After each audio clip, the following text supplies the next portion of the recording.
Hello, this is Chris Cooper, and a big welcome to the Business Elevation Show with a fantastic guest today, Gary Crotaz, and myself, Chris Cooper. And delighted to be airing today for the first time, I think, on Lipsin, which is a different platform. And really hope wherever you are in the globe right now that you are able to take the time to really deeply consider the conversation that we're going to have today on the unlock moment because it's very thought-provoking and very important, I think, to be able to identify these moments in life that have changed everything, or potentially could do if you reflected on them more deeply and noticed them. My guest today, Dr. Gary Crotaz, is an executive coach. He's an award-winning author, and he's the host of the hit podcast, The Unlock Moment. And he was recognized as number two globally in terms of thought leaders in coaching by Thinkers 360 in both 2023 and 2024. And he's had a remarkable career journey. It includes being a doctor, a professional ballroom dancer. We've got to find out a bit about that, and a C-suite executive for major global brands. So I'll talk a little bit about an unlock moment in a moment, but I'll just explain who I am. My name's Chris Cooper. I've been hosting the Business Elevation Show now for 13 years, 13 and a half actually. And today is the 585th episode. But if you're joining us for the first time on Lipson, it might be the first time you've heard the show, perhaps. So welcome. We've been around quite a long time now. My children would point out my hairline to say that I've been around quite a long time too.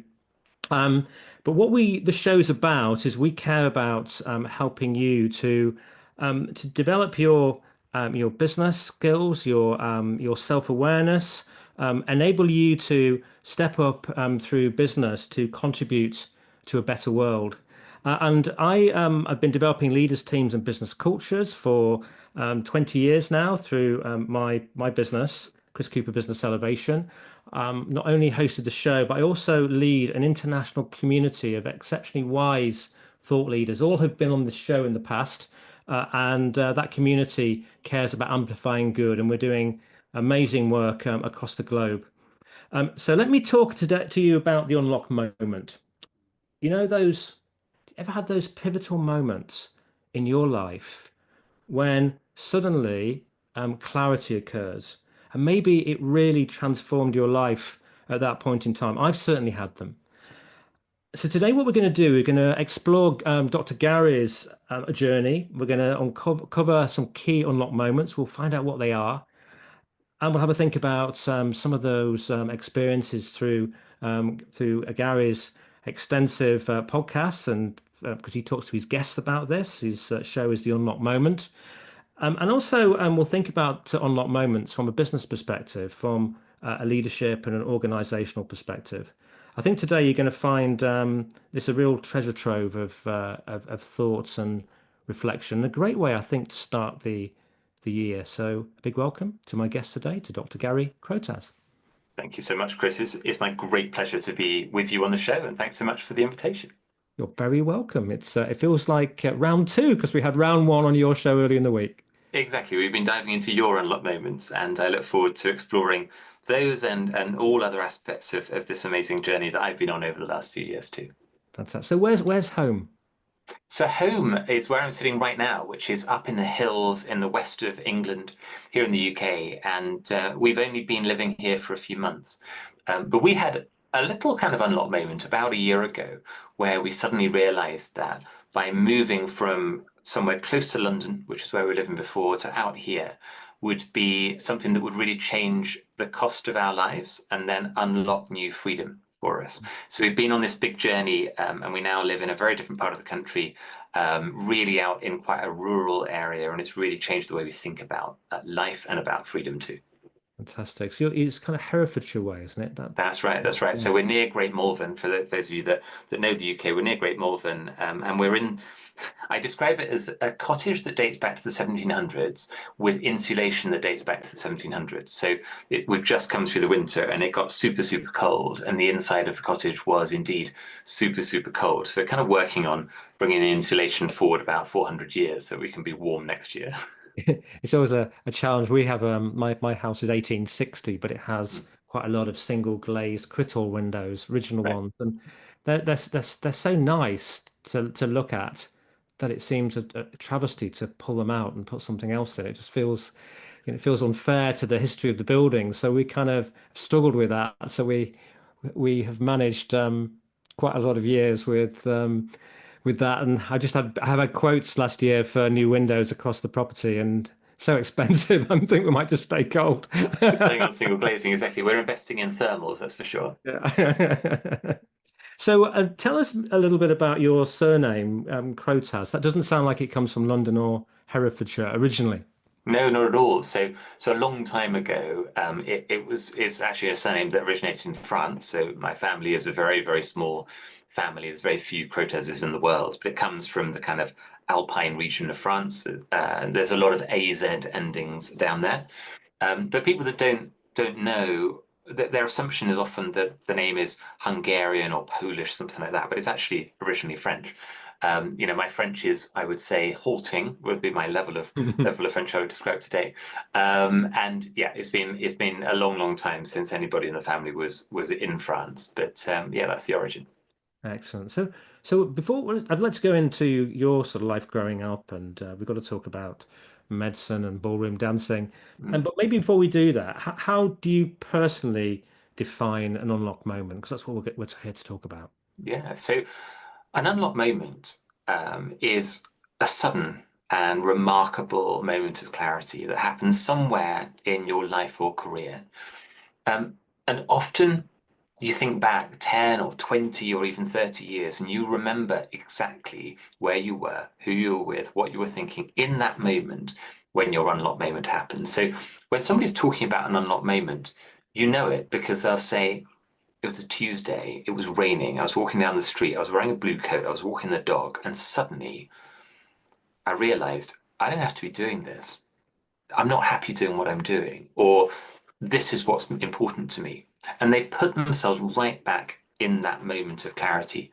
Or when somebody has an unlocked moment, it's more than just a realization, a new piece of information on your journey. It's something that is really profound, and you know that you'll remember that moment for a long, long time to come. I called it an unlock moment when I started this journey with the podcast, and it came through my coaching work and some writing that I was doing about 3 years ago. But I had the unlock moment that I talk about in my own journey was just over 20 years ago, and as we've talked about, I studied medicine. So I went to medical school. I went all the way through my clinical training, and I did a PhD along the way. And my job coming out of medical school would have been to become a junior doctor in the A&E department of a hospital somewhere. And about a year before I finished medical school was when I had my unlock moment. And I still remember today, I was on my own and I was walking down the corridor of the lab that I was working in.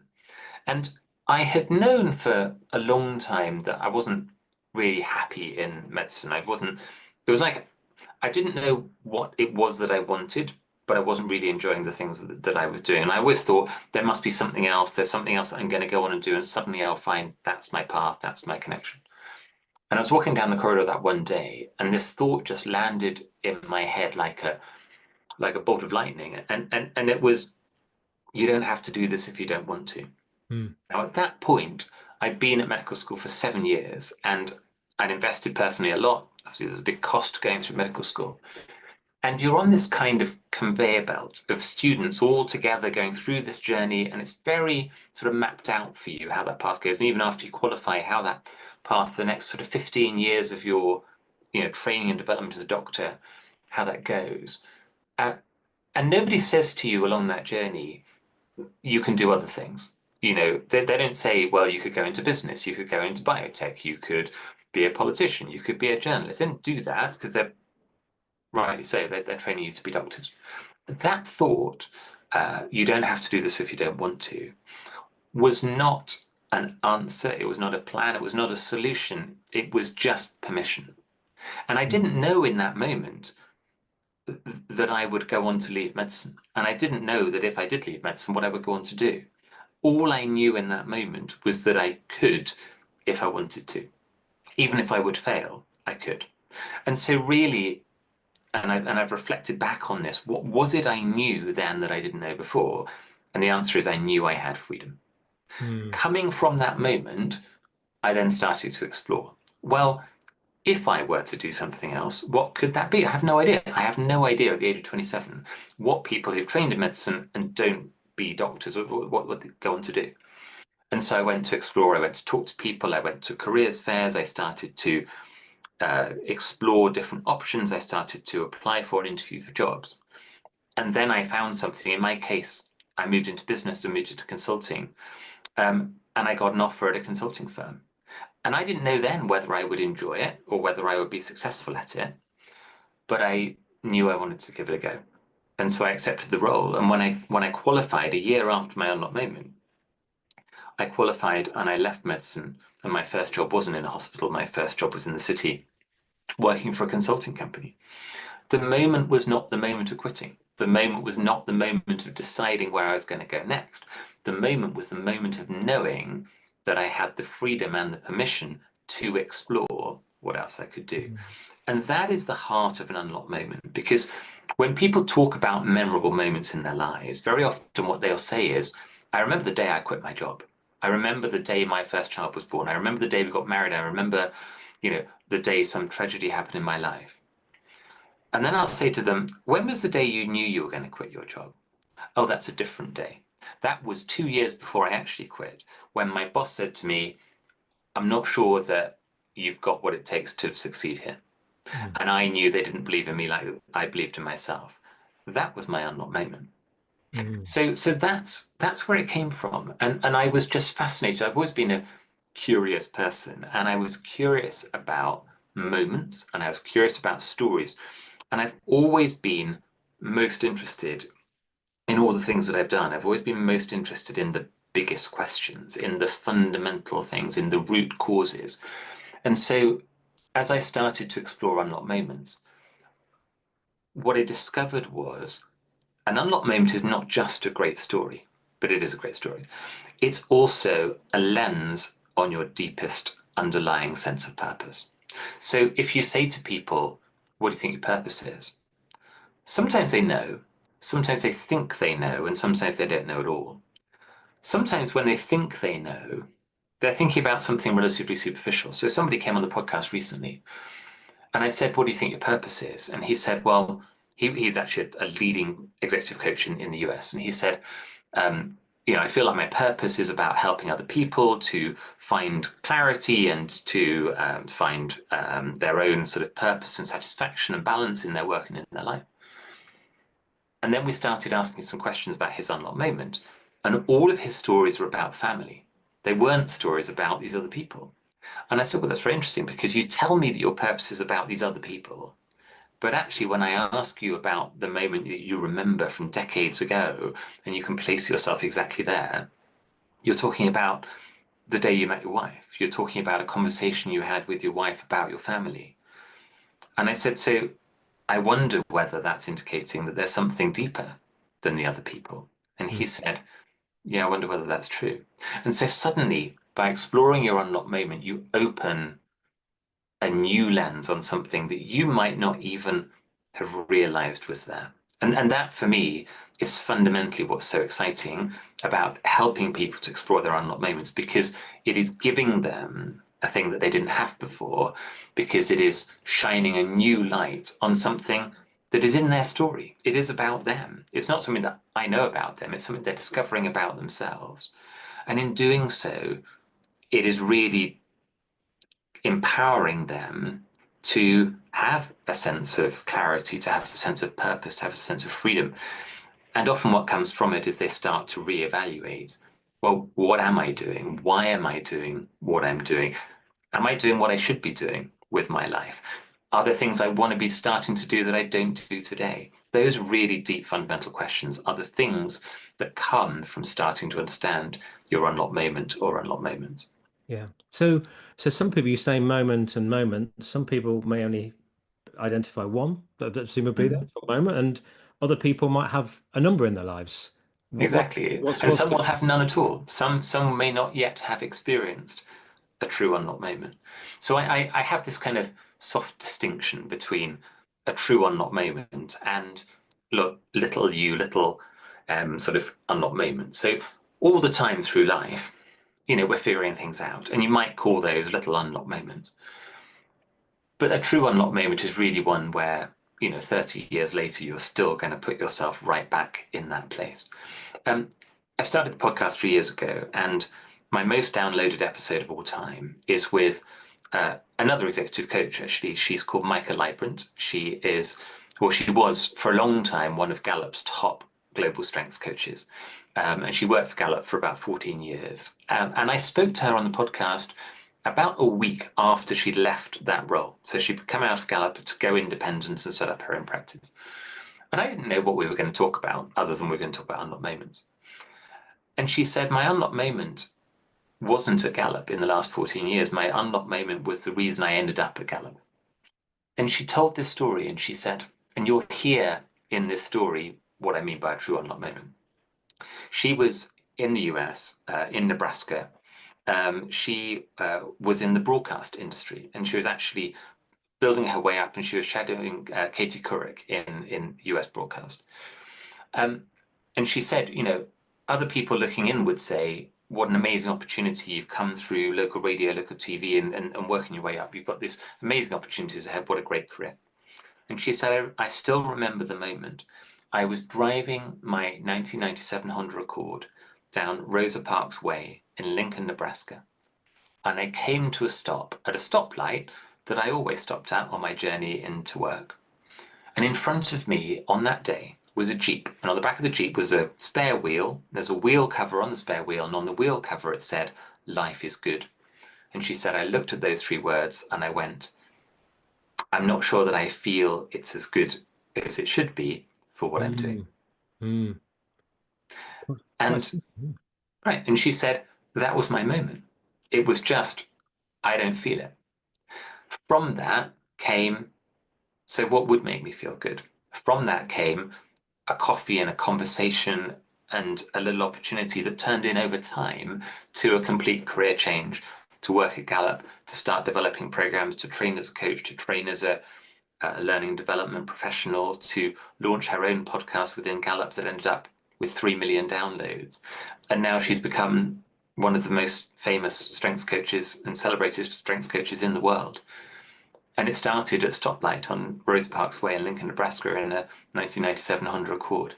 That's a true unlock moment. Yeah. And in thinking about that and exploring that, she is seeing her story in a different way from the way she would normally tell it. And that's what I'm starting to find with people. They connect with a part of their story that maybe they haven't really thought that much about before. There's a guy came on the podcast called Dean Miles, and he worked as a senior executive in the pharmaceutical industry. But before he was in pharmaceuticals, he was an undercover drugs agent with the DEA in the US. And then he quit his job as a senior pharmaceutical sales executive and started up his own leadership development and coaching practice. And he was talking about his journey and his story. And he was talking about accountability.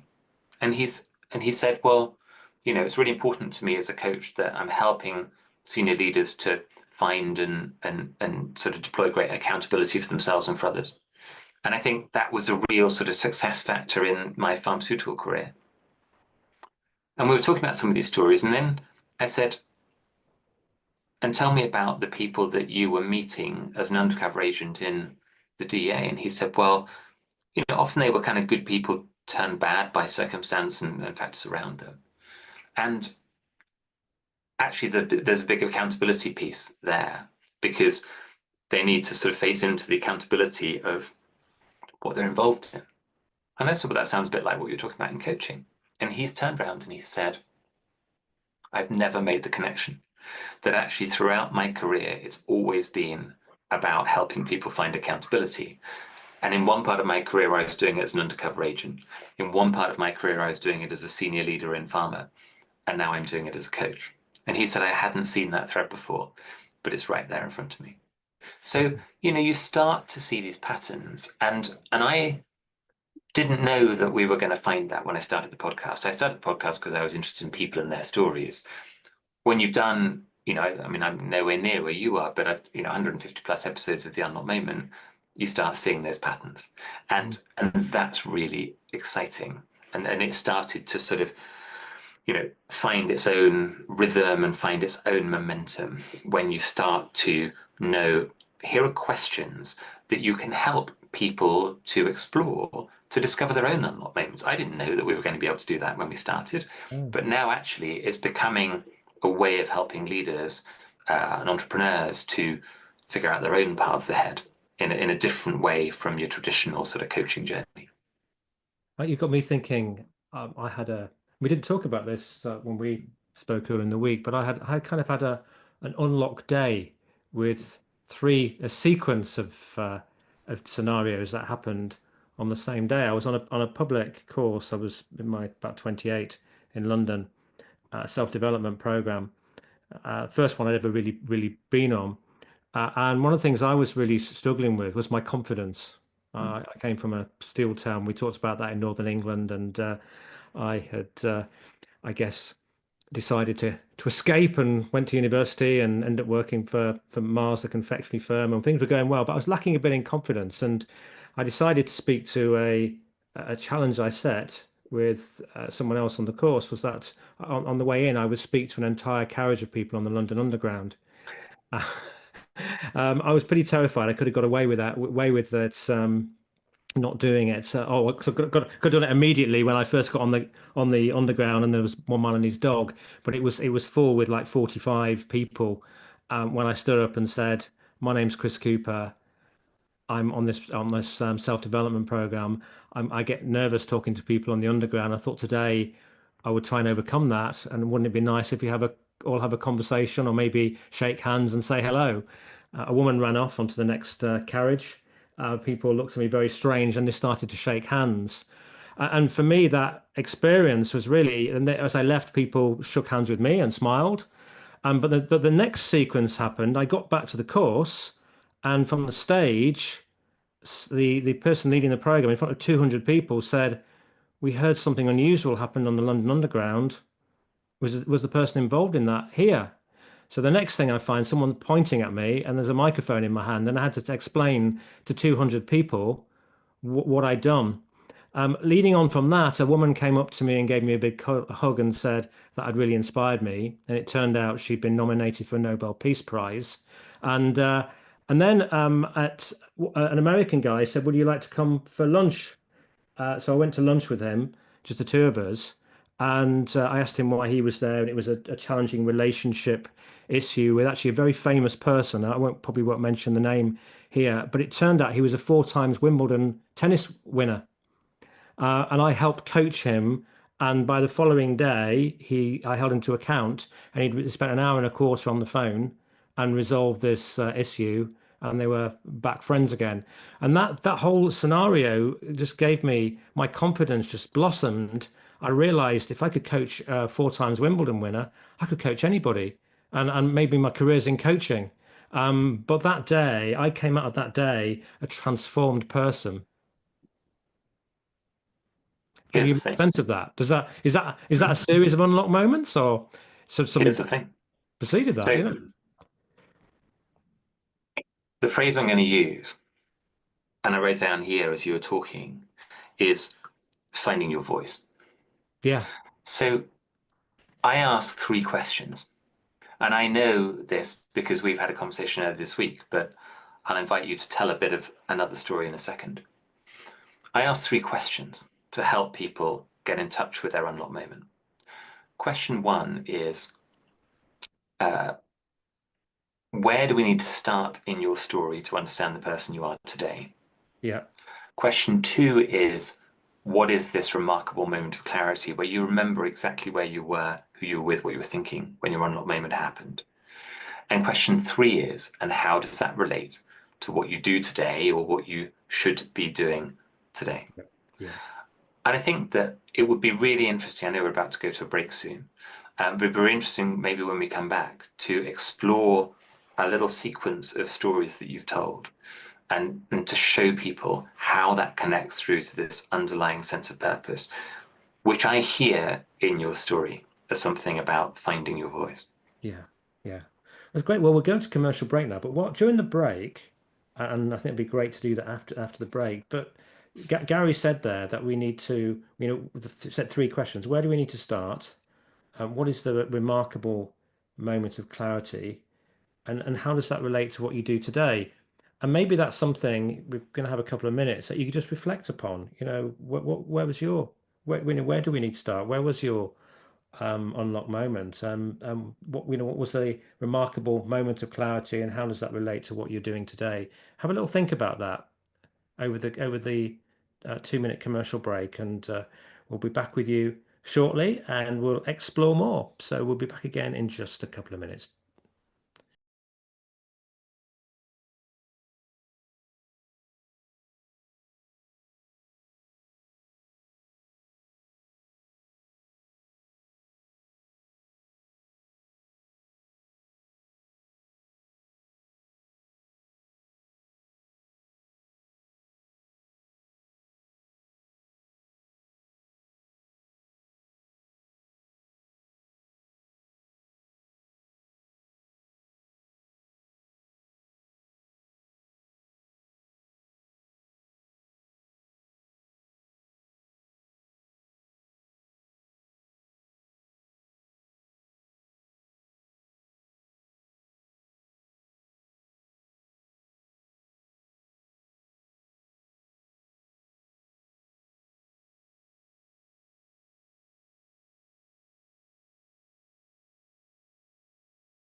Hi, this is Chris Cooper. I'm back with Dr. Gary Crotaz, and we're talking about unlock moments here. And Gary, maybe you might want to lead this little bit because you sort of slightly turned the tables on me, I think, before the break, and set me up. So let's go with that. Well, I love that story you've just told about being in the underground carriage, actually, because I didn't know that story. And some other things we've talked about before suddenly make more sense in understanding your underlying sense of purpose than I had understood before. So come back to those three questions that I ask people, which is the first one is, in order to understand the person you are today, where do we need to start in your story? The second one is, what is an example of an unlocked moment of remarkable clarity? You remember where you were, who you were with, what you were thinking. And the third question is, how do those two stories that you've chosen to tell connect with who you are today and what you're doing today? Go back to that first question. In order to understand the person you are today, where do we need to start in your story? And I know that there's a really pivotal story from you around the age of 13. Tell us that story. Yeah, yeah. At 13, I was with my father at the steelworks in British Steel in Scunthorpe. My dad was a steel worker, my grandfather had been a steel worker, and the expectation was that I would be too, because that's what boys in Scunthorpe went on to do generally, in a northern steel town. And as I was explaining to you on your show early in the week, we walked around the steelworks. It was dark, dirty, noisy, molten metal flying around. And afterwards, we went into a room to have a few sandwiches and what we'd call in the north of England, some glasses of pop, fizzy drinks. And And this very tall man walked in and walked over to us, and my dad straightened up and whispered in my ear, it's the CEO of British Steel. Not, I didn't know what a CEO was. Um, but he said to me, son, when you're older, are you going to come and work for us? And I said, you must be joking. And my dad was absolutely livid. He yelled at me all the way home. Told my mum as soon as I got back as well. What couldn't believe what I'd gone and said. My father had never even spoken to this man before. Um, but for me, that was a pivotal moment. And afterwards, when he calmed down, what came out of my lips was, "But Dad, you don't like it there. Why would I want to work there?" What I hear in that story is you speaking your truth. That's a moment of you speaking up. The second question is a time in your life you look back, you think back many, you know, many years, sometimes several decades ago, and you remember exactly where you were in this moment of clarity. And you talked just before the break about this moment in the London Underground carriage where you were shy, you were not confident about speaking out, and so you placed yourself in this place where you had challenged yourself to speak up in front of a carriage full of strangers. And that's a really powerful moment, and we can hear when you describe that how vivid that is. Today, we're sitting on your radio show, and over the years, you have had hundreds of thousands of listeners all around the world to this show. That's not something that I suspect if we went back in time and talked to your 28, 27-year-old self, you might have imagined that you would be doing. But it is what you're doing. Yeah, no, it's not what I would have imagined. I don't think we would have known it was possible to do Right, it when we were right. 28. Uh, so I think what I'm doing is very different. And there's also something, something I could relate in was interesting in your story about when you decided that you didn't have to be a doctor because I also got to a point in my career where I became a director of a very large company, and my parents were very proud of me. I sort of drove hard to get there. It wasn't what it would pay very well, but it wasn't what I ultimately dreamed about in terms of my personal health and satisfaction. And I left that and I set up a company, and that did well, and I sold some of that. But then I went out to realize that I wasn't going to see my kids if I carried on the way I was going to be behaving. And suddenly I'm sitting in my office with a new career to plan. And my parents thinking, we spent invested all this money in his career and he's thrown it all away. So I'm just sort of interested in your story too, about 7 years in, 8 years in, you'd been trained to be a GP. Mm. And I imagine your parents and family were very proud at what young Gary was achieving. And then you went and said, I want to throw this away. I don't like it. How do you deal with that? It's a really interesting thought because until recently, when I really understood the unlock moment and how it connects through your story as a thread, I struggled to make a connection in my story between dance, between medicine, between consulting and work in the retail space where I've been working, and coaching. It just felt like a bit of a mishmash of things, all of which I kind of loved, but they didn't really relate. And it felt I wondered whether I was just somebody that couldn't make up my mind. Mm, And then when I understood my unlock moment really being a moment about freedom, freedom to choose, then I realized that actually my search is for freedom. And that's really the connection. Now, at 28, I didn't know that and I couldn't articulate that. So all I could use was the language that I had at the time, which was I'm not happy doing this. I have an opportunity to do something different. I don't know whether I'll be successful at it. But if I'm not successful in the consulting world, in the business world, it's so big and it's so diverse that I'll figure it out. And if the first thing I go and do isn't successful, I'll find a different path. And it's on me to kind of do that. In medicine, it's a bit difficult because it's one of those kind of pyramid careers that gets very, very narrow quite quickly as you kind of go up the pyramid. And so if you're not enjoying it, it's not that easy if you're a senior doctor or you're a senior lawyer, one of those kind of narrow vocational professions. you know, there's a lot of politics in it. There's a lot of just, it's a small number of people who do those very senior roles. And I thought, I don't really want to get stuck. And that comes back to that sort of sense of freedom. But it was quite a big day when I said, I'm moving from career medicine, which is number one on the list of careers that your parents will be proud of you doing, to career two, which is management consulting, which is at the bottom of the list of just under estate agent of careers that your parents will be proud of you for doing. And they didn't understand what that was. I didn't brilliantly understand what that was, but it was a bit of a journey, and they backed me and believed in me. But I think a kind of common aspect of my path since then has been we're not quite sure what you do. We're not quite sure why people pay you for it, but we're really proud of you that you seem to be making a success of it. Yeah. But what is a podcast, and why do people listen, and why are people paying you to speak at an event? Why did you do a commencement address at a graduation? Why you? And it's not that they doubt me. It's just what I do now doesn't fit into those kind of neat boxes of things that parents understand. It's a learning journey that and I guess as any parent, really, we may find, I have two teenage boys, and I might find that sometime in the future they're doing work that doesn't even exist today. Correct, Um, correct. I mean, what's it?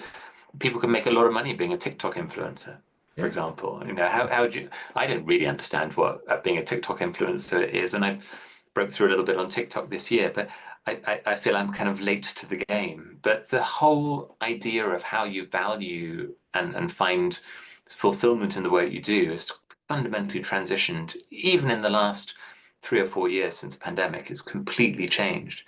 And so actually that's my message to people, that it's less important now the title of the work that you do, the title of the job that you have, your pay packet today, your number of people that report into you today. It's not about that.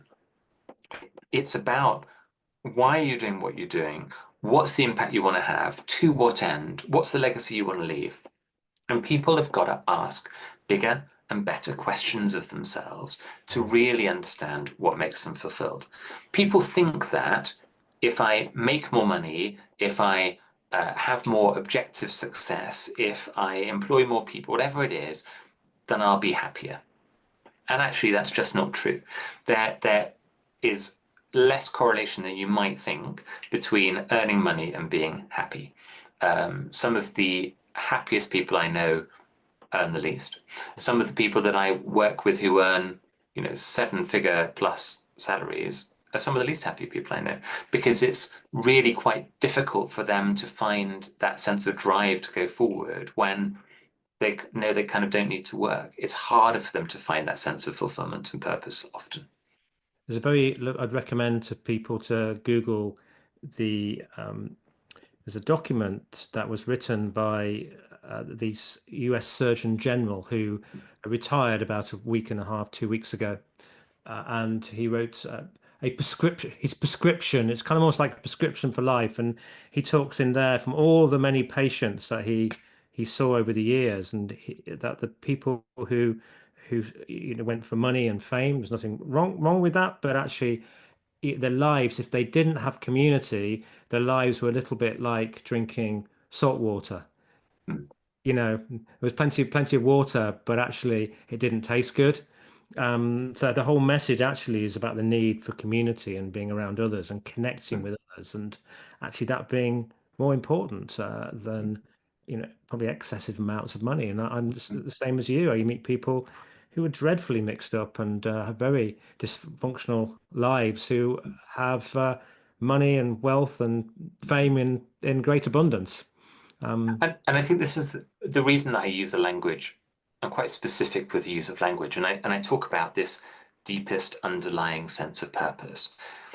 If you go and do, I don't know, some workshop with a facilitator, and you've all got your post-it notes out, and you're all trying to figure out in that hour some kind of vision or purpose statement, undoubtedly a fun and probably quite a helpful thing to do. And some people in that room will actually already know what their deepest underlying sense of purpose is, but many will not, even if they write stuff on post-it notes.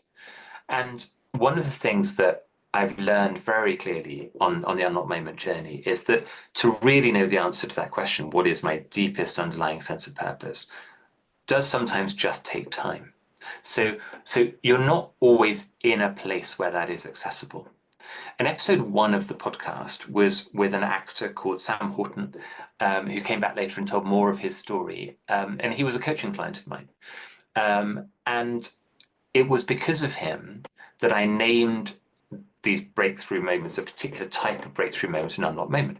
So his story was he was working in pub theatres, i.e. a theatre above a pub in the East End of London, which is kind of the depths of the fringes of the London theatre scene, and paid an absolute pittance to be in that kind of role. There might have been sort of 30 seats in the audience, that kind of thing. But he loved it. He loved, sort of musical theatre and performing, and very natural.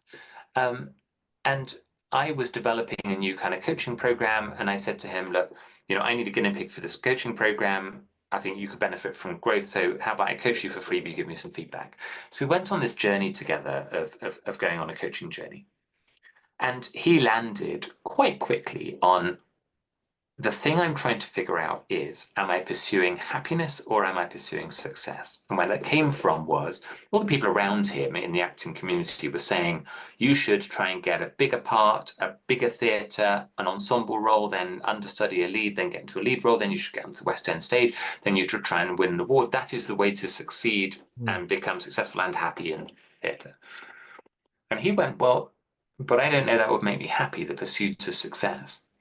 And I actually really love what I do, but I recognize that if my career is in pub theatre, then I'll never move out from my parents' house, and I'll never be independent, and I'll never have, some things that I really kind of aspire to. And he didn't know how to resolve that dilemma. Do I pursue happiness or pursue success? And we worked together over a number of months. We'd meet once a month and we'd have a chat for an hour. And he describes those conversations as quite frustrating because he said, I couldn't answer the question and you wouldn't let me move on from focusing on that is the question. And then one day, maybe it was about 4 months later, something like that, he texted me at 4 o'clock in the morning and he said, I've got it. And I woke up because I hadn't switched off the pings on the phone. And I texted back and I just went, what? And he said, I want to pursue happiness. What do you think? And I replied a very non-coaching reply, which was yes. And he said, why are you sure? And I said, because it's 4 o'clock in the morning. And it's important enough to you that this revelation, you've texted me. So it might not be right, but I suspect it probably is. And it turned out that it was right. And that moment made me think, well, that's not just one of those little, okay, I figured something out moments. That's a big deal because I know how hard he's been trying to figure this out and how fundamental it is. What happened from that was he started to make different choices. And when faced with the fork in the road, he tried to intentionally take the path that he thought would make him happiest, even if it didn't feel like the automatic route to success. What happened from that was people started to see that he was being authentic. He was enjoying what he was doing. So he would bring the song to the audition that he loved to sing as opposed to the one he thought they most wanted to hear him sing. He would go for the opportunity that he thought he'd love doing the role. And then he got on the international tour of School of Rock. And then he got onto the UK tour. And today, if you go into the West End down to Haymarket and go and see Phantom of the Opera, he's understudying roles in Phantom. He's on the ensemble of Phantom of the Opera in the West End stage, about 4 years on from that moment. And it has objectively come from, I choose happiness, which was his unlocked moment. And by the way, a bunch of other things have happened in his home life that mirror that too. He met a guy, they're really happy they got engaged this year. And he said, I just let go of so much stuff when I knew that my purpose was to pursue happiness. And that is the essence. It's not just an interesting moment. It's a moment that does something that helps you make different choices to a place where you find fulfillment in the place that is just right for you. And that's whether you're just going through life, you're trying to find balance, whether you're trying to find your authentic leadership style. Stop copying other people and go, what kind of leader do you want to be? It doesn't matter what the answer to that question is, other than it's the one that's right for you. It's doing the work that is right for you. And there's no right or wrong. There's no monetary number that is right or wrong. There's no team size that is right or wrong. It's just what you want to do. That's most important. Yeah. I'm just thinking back to your dancing, your professional ballroom dancing, which we've not really spoken about. And I can see with that, you and I share a value, which is freedom.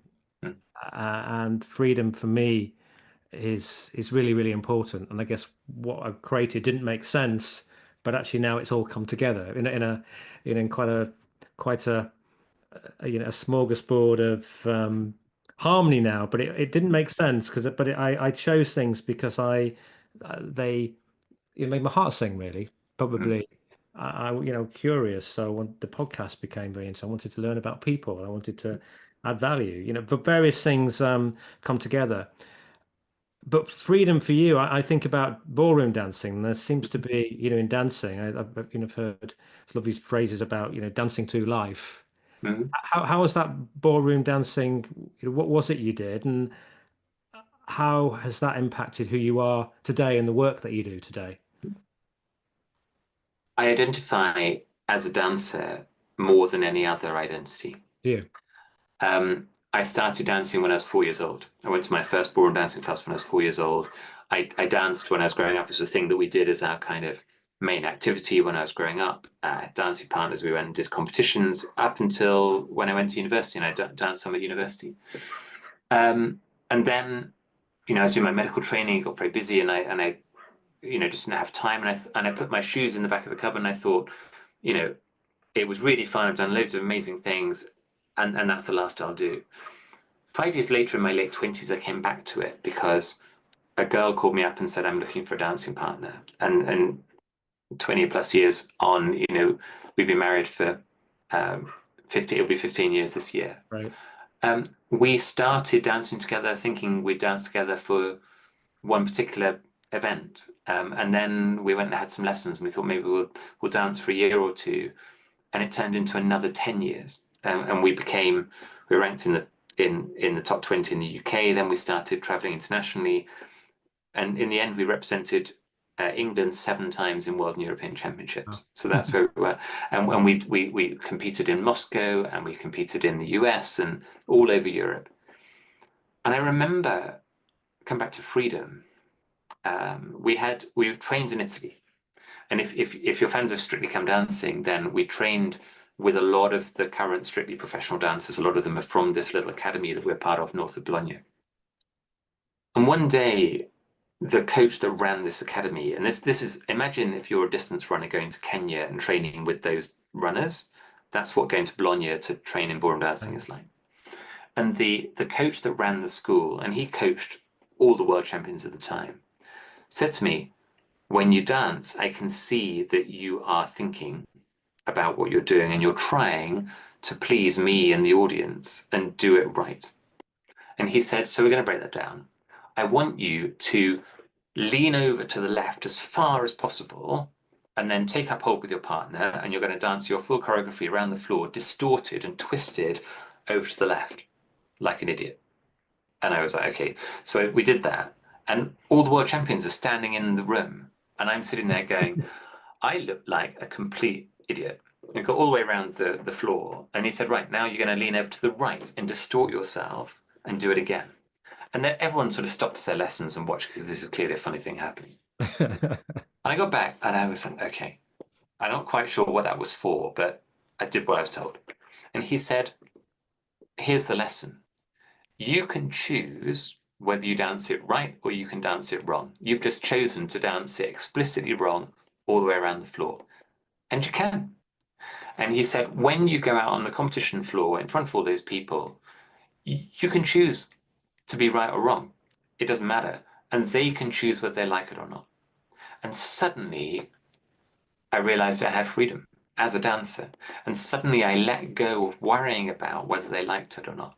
Mm, And now, time and time again, when in my coaching, I work with some very senior executives and business owners, and I say to them, you've got to let go of worrying about whether people think you're doing a good job.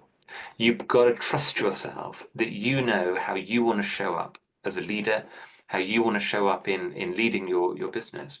And if they don't like it, they'll tell you, and you can trust them on that. And if they do like it, they'll probably tell you too.